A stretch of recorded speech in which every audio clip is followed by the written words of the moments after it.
AML will solve few problems on the concept of Bayesian LDA.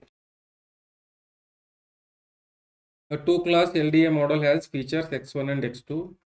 The means are given. And the shared covariance matrix is also given.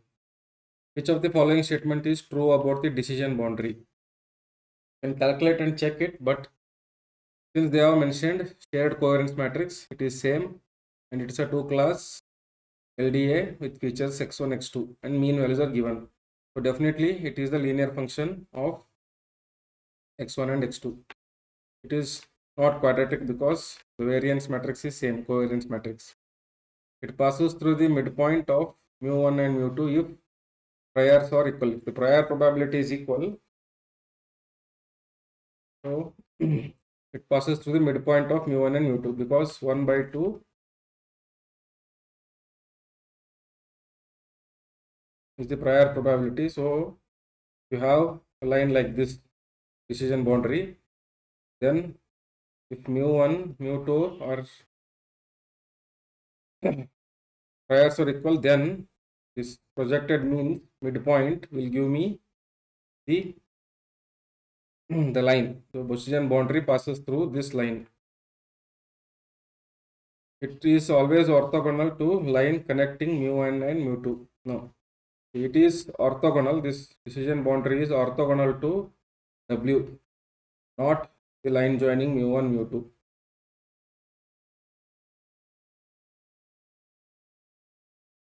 In LDA, if the covariance matrices of two classes are different, the covariance matrices of two classes are different, then LDA will not yield an optimal linear boundary.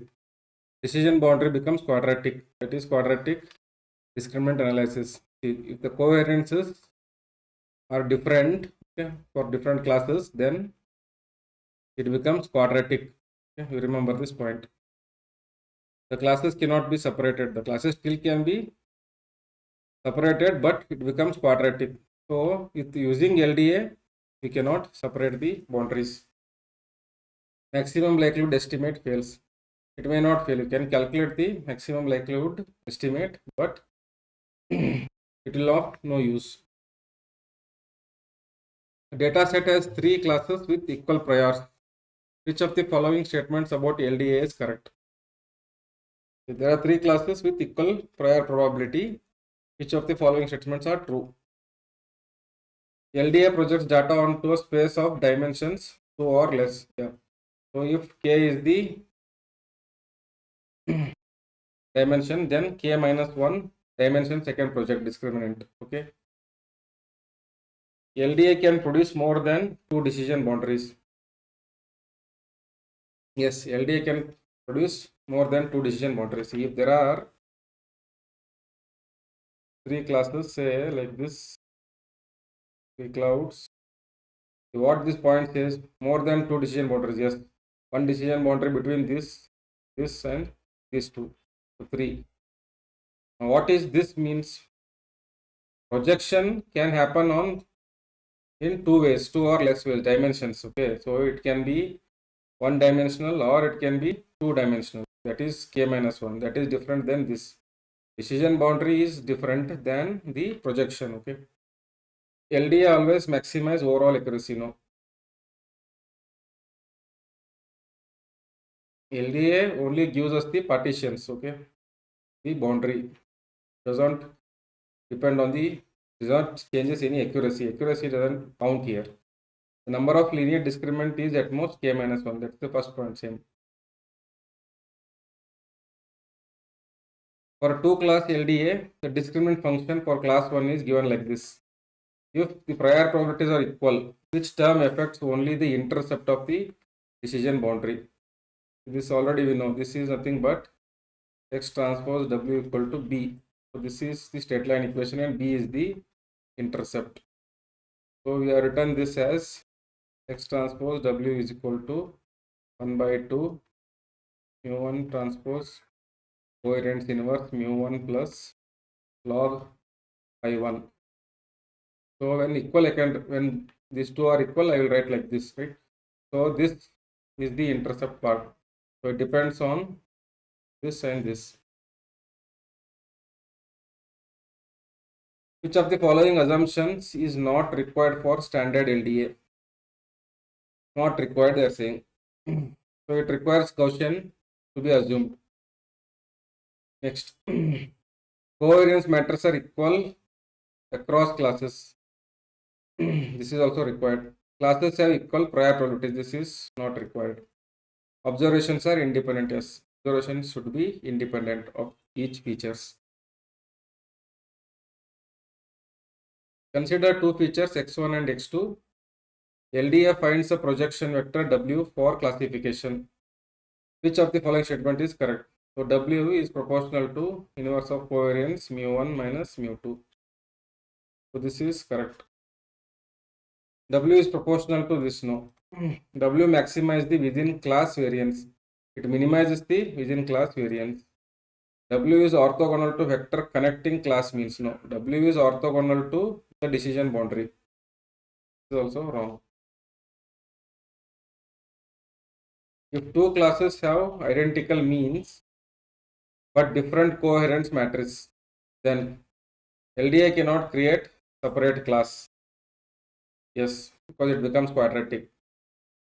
LDA decision boundary is still linear. No, it becomes quadratic. If covariance matrices are different, then it becomes quadratic. So you should use QDA. Linear regression will perform LDA. Linear regression has nothing to do with partition. Linear regression actually finds the estimates of the from the predictors. But here you have creating a decision boundary. So there is no link. In LDA, increasing the number of features without increasing the sample size may lead to, it will create lot of variance if the sample size is small compared to number of features. So it may not improve the generalization. Singular covalence matrix and unstable estimates, yes, leads to unstable estimates. Decrease within class variance. No, class variance may increase or remain same. Guaranteed increase in R square. No, R square test is only used for linear regression, not for LDA. For two class LDA with mean mu1 equal to 2, 1, mu2 equal to 4, 3, and shared covariant matrix is identity matrix 2 cross 2. Compute the linear discriminant score for the points. X values they are given. Assuming equal prior probabilities. That means what? Phi1 is equal to phi2 is equal to 0.5 prior probabilities. How will you write this delta discriminant score? That is, let us write G1 of X or delta 1 of X. Is given as X transpose inverse mu1 minus 1 by 2 mu1 plus the prior probability. If you observe here, this is the identity matrix. So inverse and multiplication will give you the same matrix. So this is reduced to minus 1 by 2 mu1 is transpose into mu1 plus log of pi.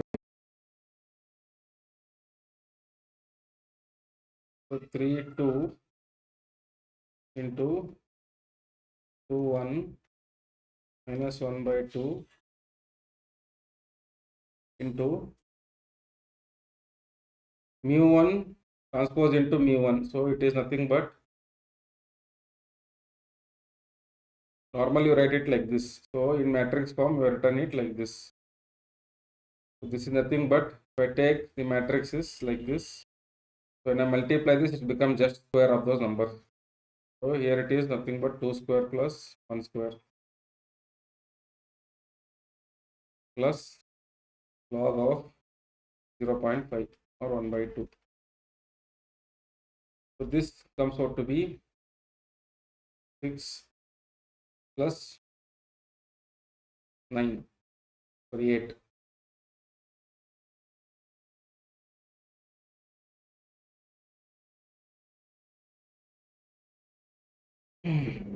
Minus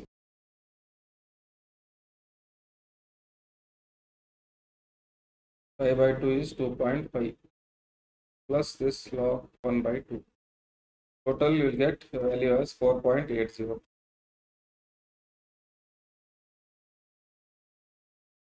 In a 3 class LDA, means are given and covariance matrix is given as I2. Compute the discriminant function for x equal to 0.5 for class 1. So again same, delta 1 of x or g1 of x equal to, let it as x transpose to mu1 minus by 2 mu1 transpose into inverse of this plus log of y1. So in a 2 class, so let us assume this to be equal probable, so 0.5, the log of 0.5. Now this again is the identity matrix, so this is x transpose into mu1 minus 1 by 2 mu1 transpose into mu1 plus log of 0.5. This comes out to be, if you calculate, so all the values are given, so you calculate x transpose into mu and then this value, you get it as minus 1.0986. Answer. Thank you for watching. We'll continue with new concept in the next video. Please like, subscribe and share.